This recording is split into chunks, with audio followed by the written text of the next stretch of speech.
नमस्कार दोस्तों, हमारी आज की कहानी है बहू की अहमियत का चौथा भाग।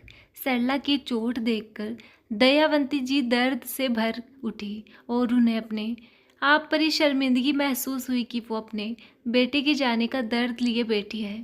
उसका भी तो पति गया है, उसको तो पति के जाने के बाद कमाने के लिए भी निकलना पड़ता है।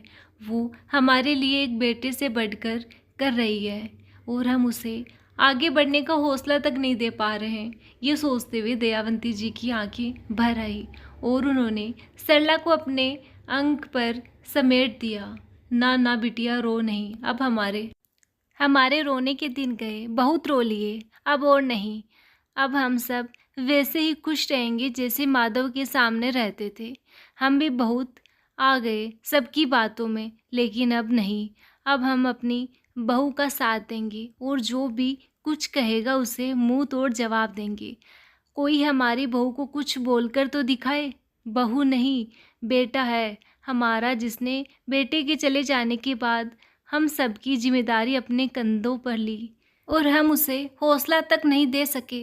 दोनों सास बहू एक दूसरे के गले से लगकर रो रही थी। आज दोनों का दर्द आंसुओं में बह गया। बच्चे दूर खड़े अपनी माँ और दादी को निहार रहे थे। सरला ने दयावंती जी को चारपाई पर बिठाकर पानी का गिलास दिया और बोली, माँ जी, मुझे लोगों की बातों की परवाह नहीं है, लेकिन आपकी बातें बहुत दर्द देती हैं, क्योंकि आप तो मुझे बहुत अच्छी तरह से जानती हैं कि मैं कुछ भी ऐसा नहीं करूँगी जिससे आपके और आपके बेटे की इज्जत पर आ जाए। लेकिन पेट की आग को शांत करने के लिए तो घर से बाहर निकलना ही पड़ेगा और उसके लिए आपका मेरे साथ होना बहुत ज़रूरी है।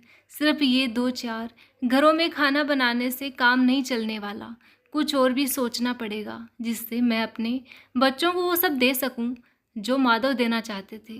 आप समझ रही है ना माँ जी, मैं क्या कहना चाह रही हूँ? हाँ हाँ, खूब समझ रही हूँ तुम्हारी बातों का मतलब।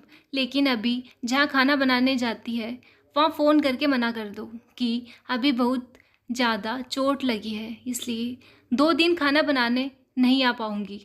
सबसे पहले आराम करो, फिर काम करो। ये लेप 2-3 दिन बार लगाओ, तब चोट सही होगी। और ये लो, हल्दी वाला दूध पी लो, फिर साथ मिलकर सोचते हैं क्या करना है। दयावंती जी ने प्यार से सरला के सर पर हाथ फेरते हुए कहा और हल्दी वाले दूध का गिलास उसे पकड़ा दिया। आगे क्या हुआ दोनों सास बहू ने मिलकर क्या सोचा, ये पढ़ते हैं कहानी के अगले भाग में। धन्यवाद। मेरी कहानी अच्छी लगी है तो लाइक करें, प्लीज़ चैनल को सब्सक्राइब करें।